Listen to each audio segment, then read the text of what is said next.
Okay, hello and welcome to another episode of Hiring and Inspiring. Today's guest is Hannah Young. Hannah is a former salesperson, a marketer, a podcaster, a current freelancer, and wears few different hats. And I know she's got a really interesting background and is doing some quite exciting things at the moment in the world of content creation, all that kind of good stuff. So I'm looking forward to catching up with her, see what she's been up to most recently, find out a bit more about her journey and what sort of led her to where she is today, and also see what the future holds for her. So Hannah, with that introduction, welcome to the show. How are you getting on? Yeah, thank you so much for having me, Joe. Might as well just put content creator in there. Maybe I'll be a vlogger soon. I don't know. There's a lot of things I feel like I'm doing now, but yeah, really excited to be here and just share a bit of what I'm doing, what I'm not doing, like Hmm. just a lot of that. Yeah. Okay, cool. Well, let's. I'd like to start a little bit in the Mhm. present. Yeah. The recent sort of news, if you like, in terms of what you've been up to. You've launched your own sort of venture, your own hmm freelancing piece, Create by Hand. What can you sort of tell me about that? How did that also come about, and what is it you're doing in that particular role? Yeah, so I still don't know what it is, but Okay. I kind of just started it because it's funny because I kind of just randomly chose a name. I'm like, what's something cool and fun, and just created a logo, slapped it on it. And I'm like, hey, Yeah. this is what I'm going to do right now. But no, it actually started when I guess a couple months ago, I was let go of a company and I was like, okay, well, what am I going to do now? I mean, I did apply for some roles, but, I didn't end up getting them. And I kind of went on this sabbatical of what do I actually really want to do? I have marketing experience, I have sales experience, but what do I really want to do in my future role? And I just felt like, I felt like the market was a bit tough also for I don't know, like roles at the moment, especially in tech.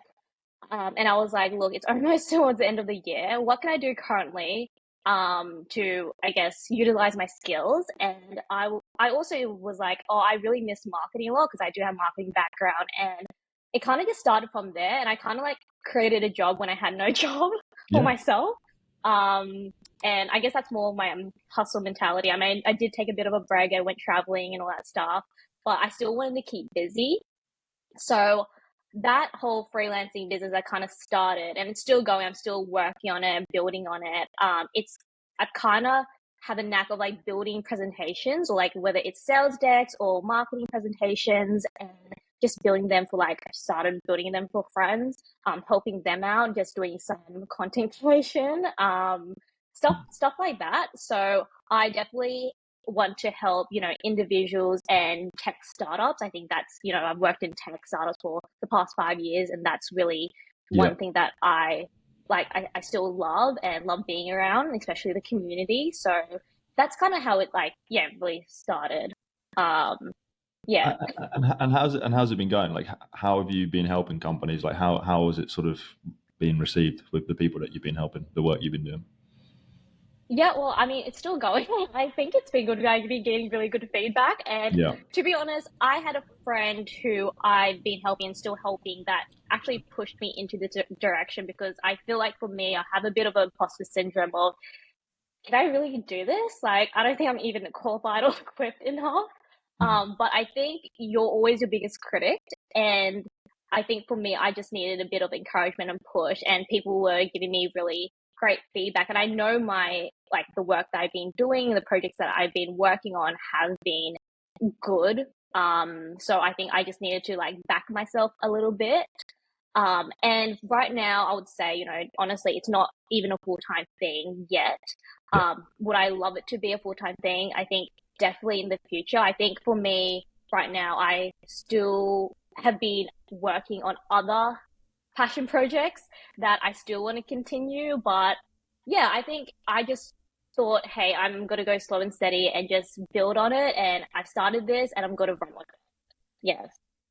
So Yeah, it's still gotcha. going. That's all I can say. And you mentioned it's like the presentation decks, and is it Mm. also helping companies with their own, like creating their own content and the strategy around that? Yeah, so I definitely have been more of like I guess, a consultant in a way of Yeah. helping, yeah, with more of like what I think would be good for your business in terms of like Okay. the creation side, because I feel like for the past years I've been doing content creation and just, yeah, I would love, and I have been helping companies just more on the ideas side. Hmm. Um, yeah. As in, like, here's what I think would work. Here's maybe not so Yeah, much. yeah. Just that Basically, sort of consulting yeah, piece. yeah. I guess you could say it's a bit of a consultancy too, Yeah. but yeah, I don't really know what to call it, but maybe a little bit of everything. But it could change later on. In the Yeah. future, it might not just be presentation days. It could be helping smaller businesses do the Yeah. social media work or digital marketing. Um, yeah, something Well, like that. it's still, it sounds Mm, like it's still early days, and you're not going to have it all yeah, figured out, right? It's going to be an evolving process for sure. You mentioned yeah. about, it took a bit of sort of guts to launch it and do your own thing, and Mm, need a bit of a push to overcome that imposter syndrome slightly. It's quite a big thing, mm. like to sort of go out on your own a little bit, like you have, and put yourself out there. How did you sort of get over that? That sort of fear. Would you say? Yeah, I think that's a tough one, because I think for me, throughout my whole, I guess, career, like I felt that, whether I was working in sales, whether working in marketing, I've always kind of felt that, and I feel like for me, I just had to really, kind of hone in I'm at this point for a reason. I have people saying to me, or like my network or other, peers saying, you should do this. This is what you're great at. And I think I've chatted to a lot of like friends, peers who said the exact same thing. And it was more just trying to conquer the whole, I only think that way type of thing. So yeah, I think it's really more like a mental shift Mm, where I just had to get out of, hey, I only think this way. But yeah, I don't know, just having that confidence in yourself, really. yeah. I don't really know how to like describe it in a way, but it's when you finally have that mental shift, it's kind of like, oh, okay, I can actually do this. Mm, And also, I wasn't doing anything else. I didn't have a job, so I was like, I have nothing to lose yeah. at this point. If it fails, it fails. If it goes big, then I'm making money. So Yeah. yeah. I think with that, like, confidence piece about doing Mm, something kind of like you have, it's about sort of looking at the sort of stacks of evidence that you've built in the past that you sort of can do something. So it's always a little bit easier when you have sort of done something before, or like you have. mm, Where I'm going with that is, like, you probably felt that when you first got into sales. Like, I'm not a salesperson. I've never worked in sales before. I can't do this. And then you did. You went and did it. And same with marketing, right? You're not exactly. you're Yeah. not a marketer until you did it, or a podcast. You're not a podcaster until you are. And I think Exactly. it's Yeah. just about, like, building that stacks of evidence in your sort of past that, yeah, I've done it before. So when you do go to take on something new, like you have, it's like, well, I was never a salesperson before until I was. So, like, why can't I now do this? That's the sort of advice I always give someone who's looking to sort of do something new. Mm-hmm. I don't know if that resonates. Yeah, no, that's exactly right. I would say the exact same thing. I think for me, I have relevant skills in my past, whether it's, with sales and marketing. I think for me, why I really love, creating these, presentations deck is that I purely enjoy it. I Yeah, love creating and just being creative. And I think leading your own projects and just having working in a sense for yourself, there's a lot of joy in that. There's a lot of stress in that too, but yeah, there's a lot of joy. Just because you're on your own schedule, you have more, I guess, flexibility in a way. And do mm, I mean, I still want to, find a role that I truly love, for more exposure and experience, in the new year. But for now, this is kind of what I'm, yeah, be working on. Yeah. and that sort of Mm. like Mm. that passion for creating stuff, for creating Hmm. content? Where do you think that sort of comes from in your in your past? Um, it's a funny thing because like I never I never really wanted to be in the content creating space. Yeah. Okay. Yeah. I it's funny because I feel like things just came to me like this business just came to me. Podcast just came to me. No. I think so. I was working. So I think the backstory of like my content creation was I actually started or when I started posting consistently was when I was working for a tech unicorn called Aircore, and I was a BDR sales rep Yeah. there. And I think with or in sales, I think one thing that's really like the power of LinkedIn is huge. And I think utilizing LinkedIn within your like, cadence, just to reach out to your prospects is actually such a big thing. And I think a lot of people, or a lot of sales reps are doing now. But at the time I was like, I don't know what I'm doing. I didn't really have a big LinkedIn presence. I didn't even know what to write or what to post. I think I just started, but I knew I was creative and I knew I could put something out there, and didn't matter if it didn't get any likes or maybe a little engagement. It didn't matter. I just had to post it. And I think a lot Yeah. of my team was doing that too. So we were encouraged. Actually, the company, what was really good was the company actually encouraged us to, build your own personal brand, not just for the, Mm. the company, but for yourself, so we can build more of a brand Yeah. presence. And I think we actually had a workshop happen with this social selling expert, Gunnar Habits, who I think works at Hootsuite. But yeah, he's great. And we basically had this like whole workshop with him, and that kind of really encouraged me to kind of go full force and post more consistently. And I just started posting random things about, company culture. Maybe it's like Friday lunch. I think I did a segment of like, hey, this is a Friday feature of like who really inspires me, something like that. But then I Mm. decided to take more of my personality and flair into it, and I just made a TikTok account for the company, and I was like, then I was the designated TikTok girl, just filming everyone. I'm sure people just hated me. I knew like my colleagues just hated me. So I'm like, can you be my TikTok? And they'll be like, oh no, Hannah. Um, yeah, and I just started posting like that, like those videos on my LinkedIn, and just Yeah. maybe some GIFs. I don't know, just like random, like just being more creative with my posts. And it's funny, it just turned out, it turned out really well, and I Mm. got a lot of, I guess, high engagement. And it was surprising. I wasn't actually expecting that a lot. And I guess, I wouldn't call myself a content creator, maybe, but I just loved creating content. And I think even for a bit, I didn't post as much, but I think I do really enjoy it still. So yeah, I think it's just about being really like authentic and just putting out, just be you, and just Yeah. post, what you want to post about. Yeah. Yeah. Love it. Loads I want to sort of tap into there. You touched Yeah. upon. Um, yeah, because it was your when I think that's when I first sort of started noticing your stuff. I think on Yeah. LinkedIn, maybe a year or so back. Hmm. And I thought, yeah, there's some really great stuff in there. Um, I think you're completely right, especially if you work in sales. To Yeah. me, anyway, it's a no brainer that you start putting your own stuff out there and you do everything what you've just said. Put your personality in it, be authentic. Yeah. Share share your journey, etc., etc. What would you say? Because I think to someone like yourself, I think it does come quite naturally. You Mm-hmm. said you just picked it up quite well, and it's sort of just you were the designated person for the company just because you were quite good at it. And I think you were quite natural at it. I imagine. Yeah. I'm trying to crack this with maybe some of my team who aren't necessarily as comfortable, maybe putting themselves out there online, as maybe I am or you are.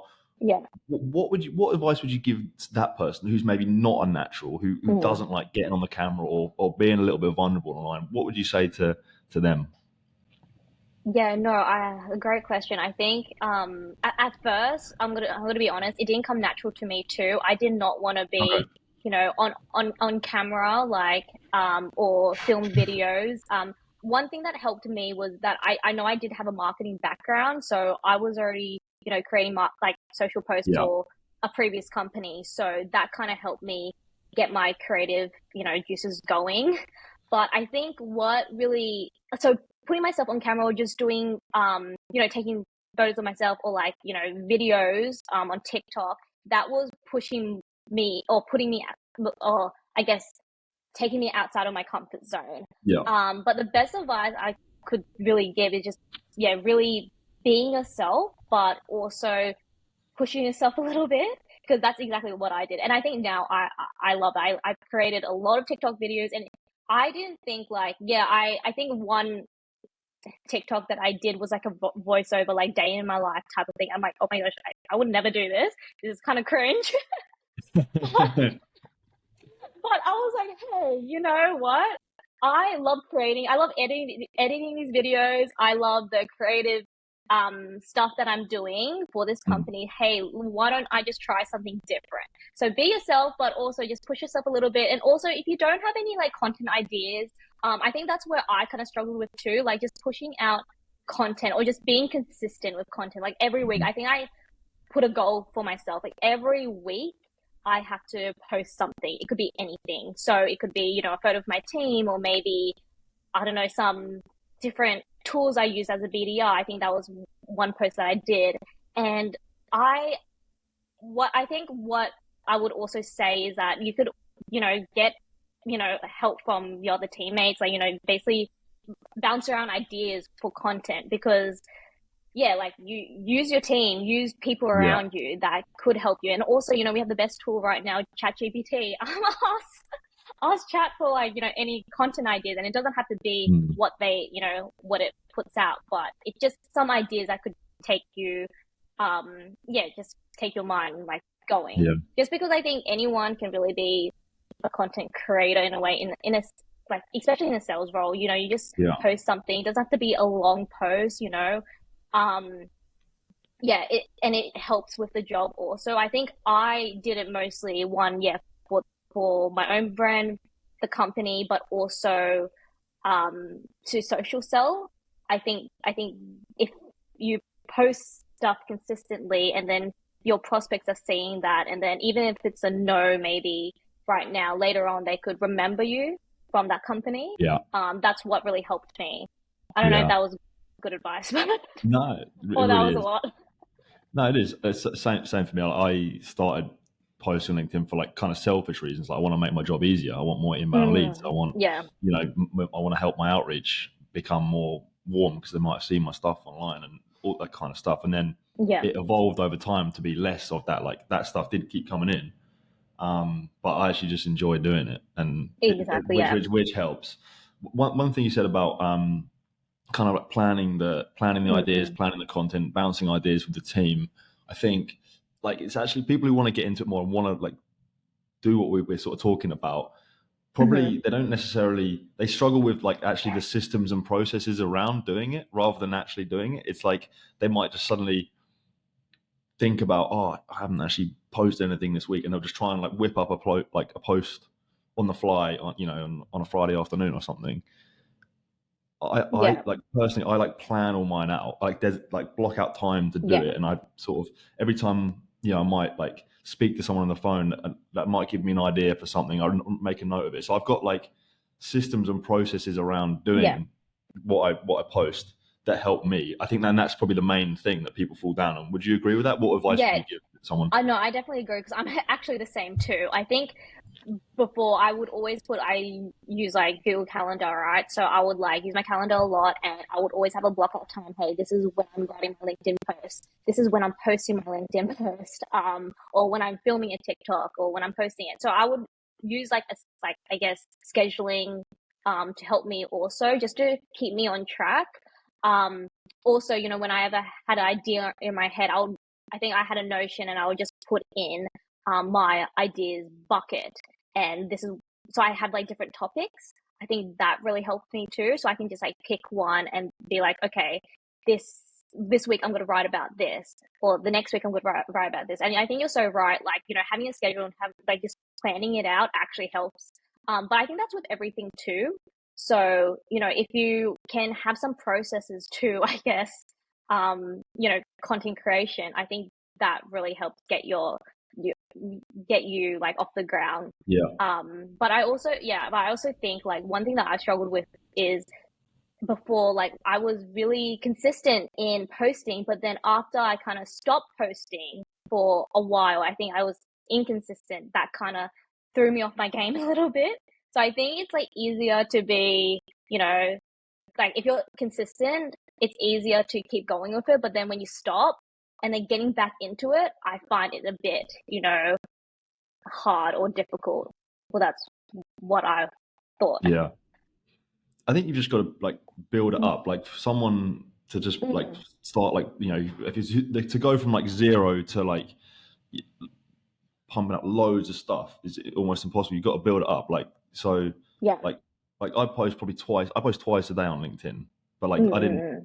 I didn't, and so that's 10 a week. But like so to expect someone who's got no experience to go from that to that, like it's impossible. So you just got to build it up, right? Like maybe Yeah, no, start like definitely. one a week Yeah, for a month start small. Yeah, because exactly. And you can, it's just yeah, like a habit that just rolls, right? exactly. It's like routine. Yeah. Yeah. One thing I meant you want to pick up on, you also said earlier, like Hmm. about especially like salespeople like leveraging their own like personal brands online to help with their job and grow the company. Something I've been thinking about recently is like say maybe a smaller business like a startup, like, kind of companies that I think you've been speaking to that have Hmm. been trying to grow their online presence, let's say. Um, do you think it's that your the best advice would be to like invest in the company's brand, like their company page and the content that they're producing, or would you advise developing the team's individual personal brand with the kind of company in the background? Because I personally think maybe that's the second option might be the better option to just for just sort of maybe just purely numbers, because I think that sort of I can't really, if I think about like LinkedIn and stuff, I think Hmm. which companies are doing really well. I don't really think of companies, I think of people. Yeah, definitely. I What do think, you think about it? yeah, I definitely think that's the right way to go about it. I think companies now, I think, yeah, like I really think personally, people make the company. So you should invest in, I guess, the people's like I think the people should be, pushing out the content and just like being brand advocates for the company, and that will help the company grow. I've seen this from experience because when I was at Aircore, I think they were building up their presence. I mean, they already had a presence in Europe, but in APAC it was a bit less. So what I think me and a few other teammates did was we basically became the brand advocates, and everyone knew us as the aircore people. And we were on everyone's LinkedIn, and we are. And then I guess the presence in APAC grew from that. Just it wasn't. It was. I was just posting on my LinkedIn account. It wasn't even the company's LinkedIn account. We didn't have like an aircore like APAC, LinkedIn account. It was like the main one. But through I guess our LinkedIn posts and I guess engagement, everyone just knew, oh, air calls in APAC.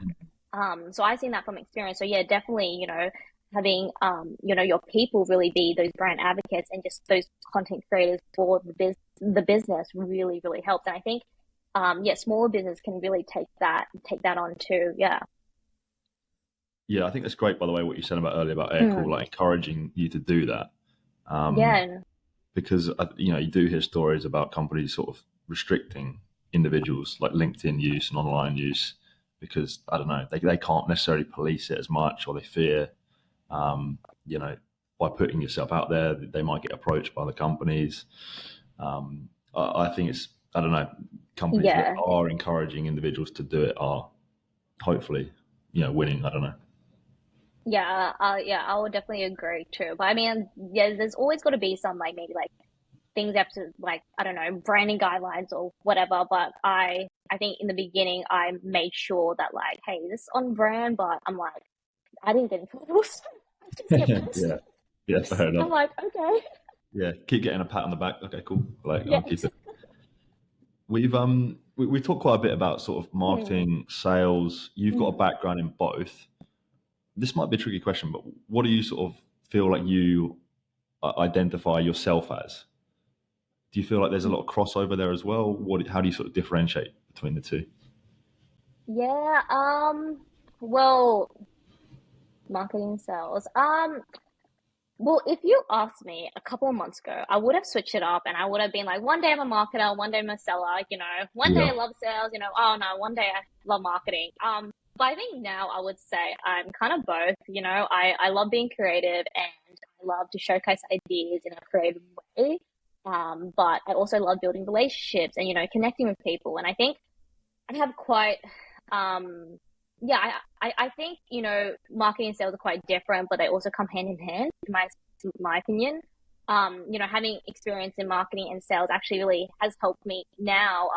I think even, having my own, business, I think, you know, marketing and sales are really important to any business. And I think these are the key things that you need to have a successful business. Um, I think also, yeah, yeah, I don't know. I think definitely I would say both. I just feel like you're selling like every day also. Like for example, if you're running your own business, I'm like, one person. I need to pitch to people. I need to, prospect, right? I need to market my services, all of that stuff. But also when I'm interviewing for a role, for example, basically selling myself, or you could say my LinkedIn is my marketing portfolio. Yeah. So I would say like I'm a bit of both. I would love to do a role that, kind of has both aspects in it. I think that would be my ideal role. Yeah. Yeah, I agree. I think it's Hmm. good. I think you don't sort of pigeonhole yourself No, to I one. don't want to. Yeah, yeah. Yeah, because I think anyone who kind of says, I'm not a salesperson, I just purely work in marketing or whatever, Mm-hmm. I always say, like, well, I don't know. Like, as you say, you alluded to a little bit there, like, life is kind of sales. I always say this, but like Yeah, everything you're doing, like you go to an interview for any kind of job, you're still selling yourself. You're trying yeah, to exactly. convince your mates to come out with you on the weekend. Like, you're selling to them, right? So Yeah. there's always going to be crossovers. And I think people who work in, um, if you work in a sales capacity, if you're your own sort of, this is where it clicked for me a little bit Mm-hmm, a mm-hmm. few years ago. I work in sales, but like I started to see myself as a sort of mini marketer, like for myself. Yeah, And I exactly. think, Yeah. I don't know, if you just say if you're a salesperson, I'm not marketing, you might be, I don't know, you might be missing Mm. out on opportunities. No, yeah, you're exactly right. Because like when I was working as like a BDR, like I was still marketing on the side, doing, social posts, and that's in itself marketing. When I Yeah. was doing marketing ages ago, I was still, working on the sales side, connecting with people, you know, you know, listening to people. Like it really has some crossovers. I agree with. Yeah. Your sales sort of career, the period you had with Mm. Aircall, you spoke about it a little bit. How do you sort of reflect on that time? It sounds like there was quite a few like good learnings and stuff. And yeah, how do you Yeah. look back on that little bit of time? I would say it was a journey.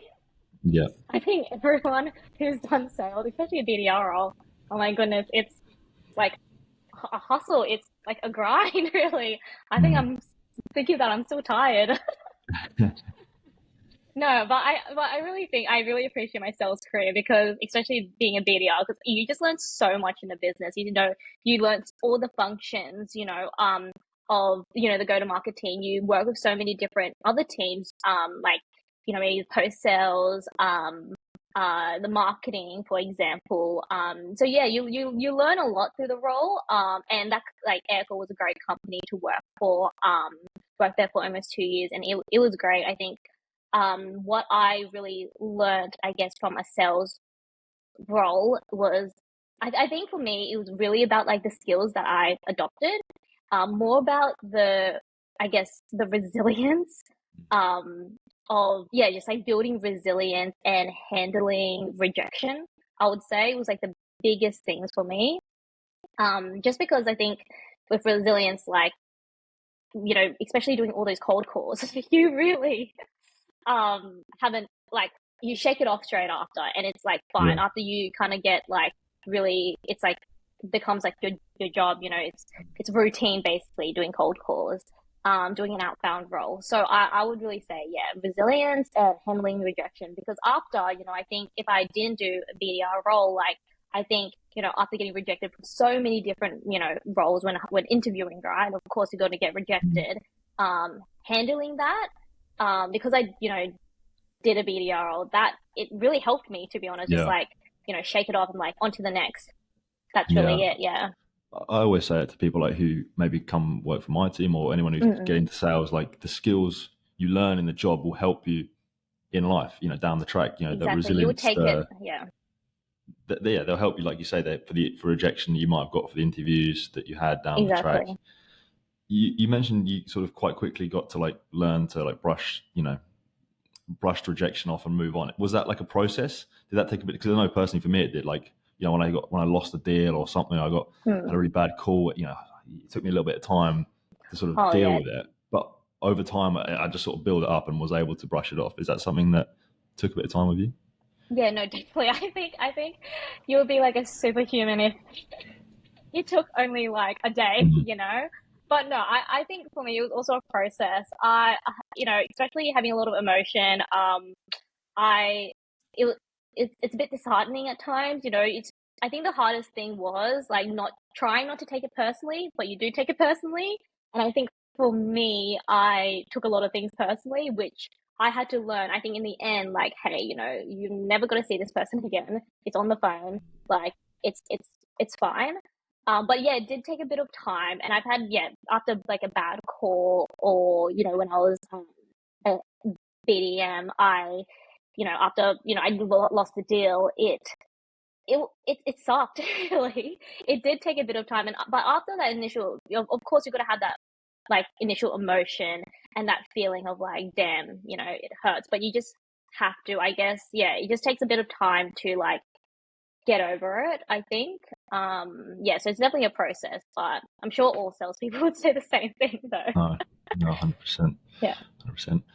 You're on the cusp of Hello. launching your own podcast. We touched on a little bit at the start. You're in tech, I believe it's called. Um, Yes. what's the sort of the vision behind that, and how's it all going so far? Yeah, so Paul You're in Tech is well, it was actually an idea when, like, actually in the beginning of the year, I was catching up with a friend who's also in tech sales, and we were just like talking, like real talk to each other, just about the good and like, the bad stuff of, being in tech sales. And it was just like a really real conversation. I was like, oh my gosh, this would be great in a podcast. That's Yeah, kind of how it came about. And I was like, you know what? I would really love to do this. And it took me a long time, it's now, December, but I had that idea from like maybe the beginning of the year. And I was just kind of, figuring out what I wanted to, like, it to be named, called, whatever, or what I wanted to really speak about or who I wanted to interview. And yeah, I just felt like, because I've been in tech for 5 years and I still love tech a lot. And I really wanted to see, I guess, or hear other people's stories and I guess point of views of, yeah, people in the industry and been, you know, how they've been going. So yeah, that's kind of how it started. And to be honest, like, I struggled with the name a lot in the very beginning, like, and then I was on TikTok scrolling and there was this like, trend that was happening, like pop, something, you're doing something. So that's kind of how it came about. Don't think I've shared that before, but yeah, it's nice. kind of like that. But yeah, that's kind of how, and it's been going. Well, I'm still starting. I'm still obviously Yeah, amateur at the moment. Like I said, I'm not like Joe Rogan. Like I am not. I don't even know sometimes how to talk. But I'm like, let me just do it because I really yeah, feel passionate about it. So I have filmed like 3 episodes, and we'll be putting them out really shortly, and doing more in the new year. So I'm really cool. excited. Yeah.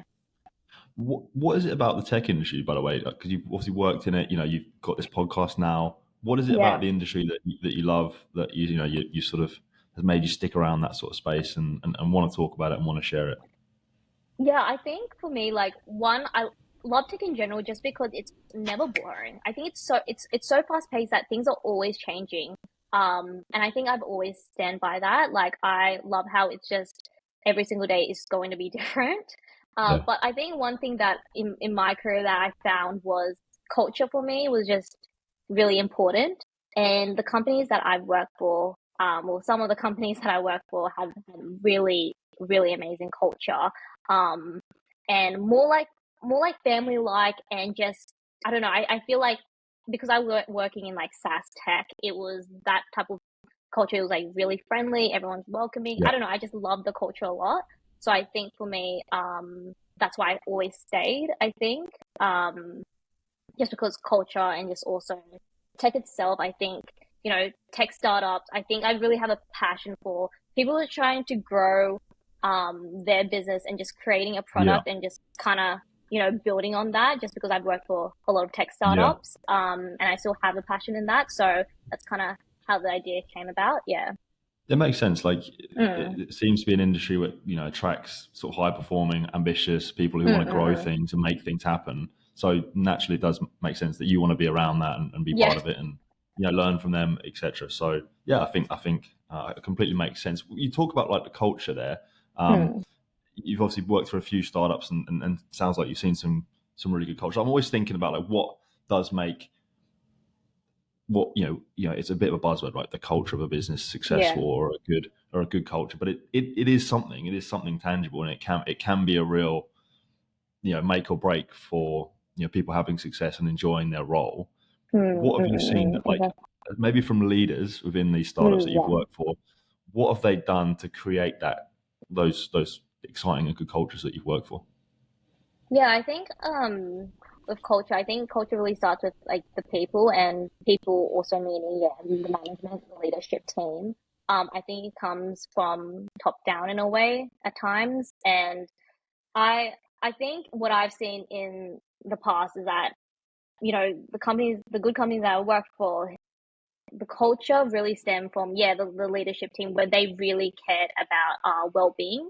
And I think nowadays, in companies, they're really focusing on mental health and like well-being. And I think just having that genuine care for that part, and just knowing that like, hey, it's okay to take a break, or like, we're not gonna work you to your burnout.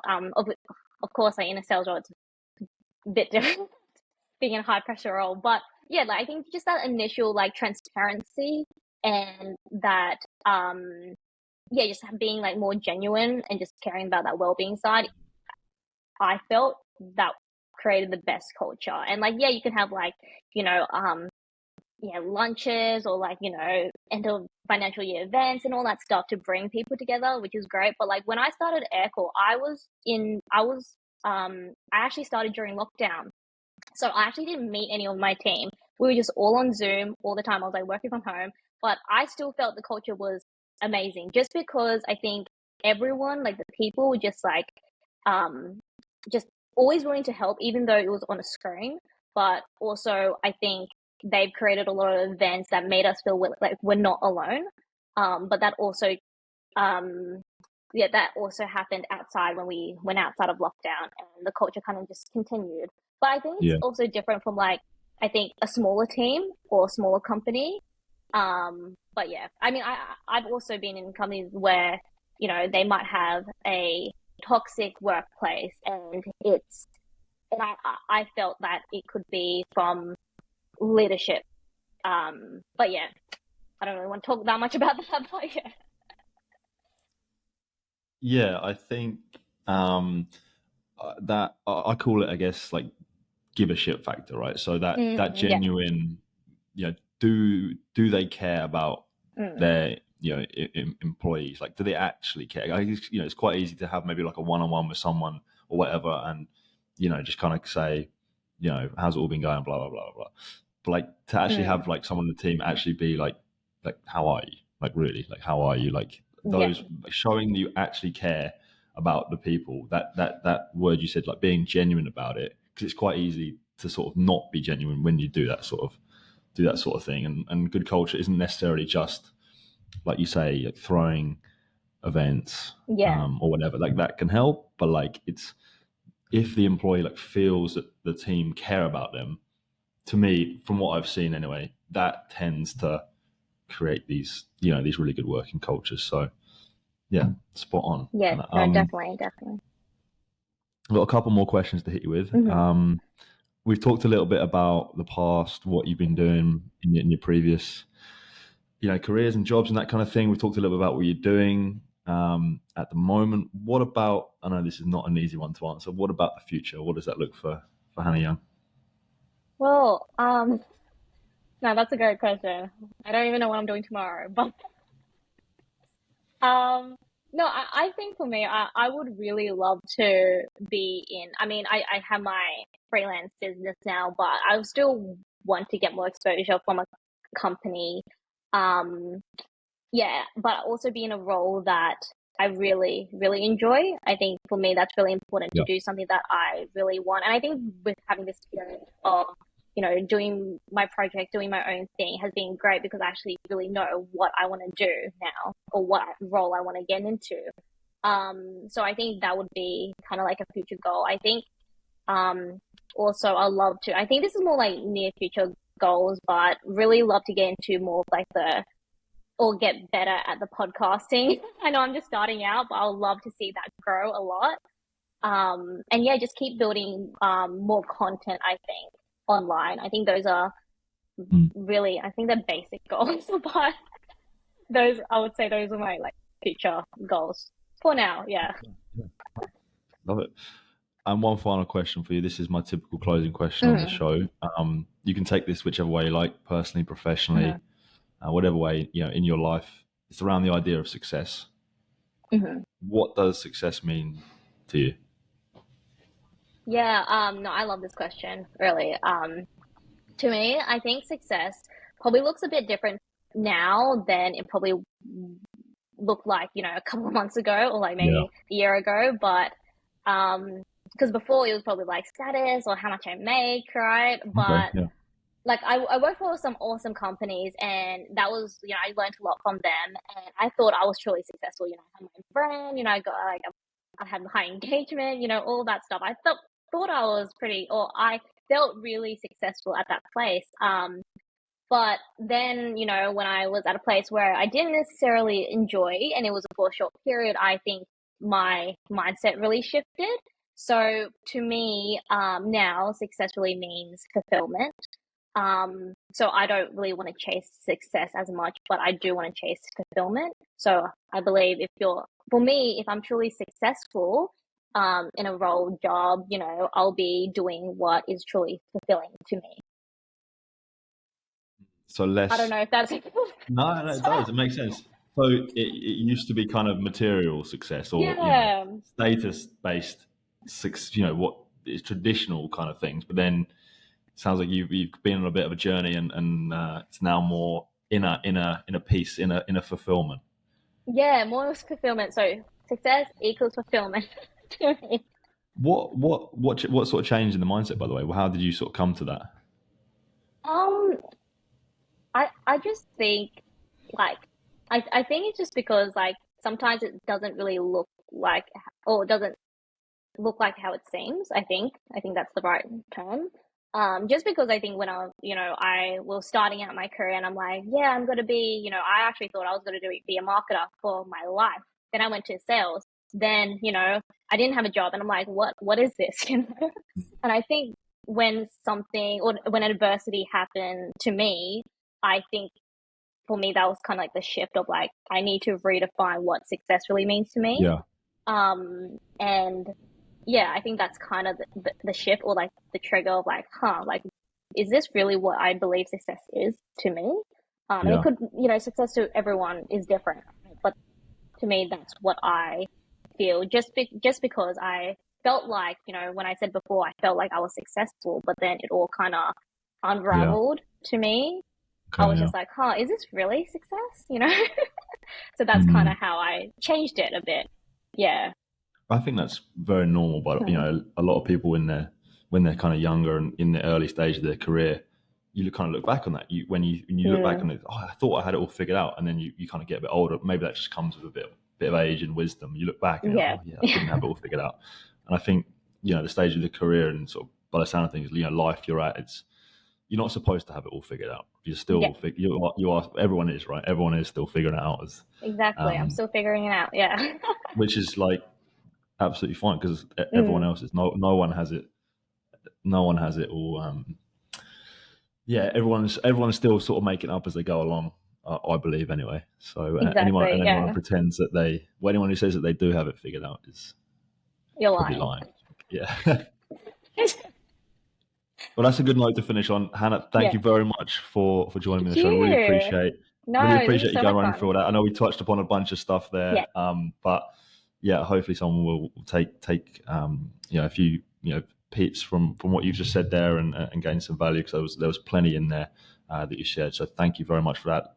Of I look course. forward Yeah. to staying tuned to what you're going to be getting up to, Yes. staying in touch with your podcast. I hope all the best with that, and thank you again for coming on my show, Hannah Young. Yes. Thank you so much.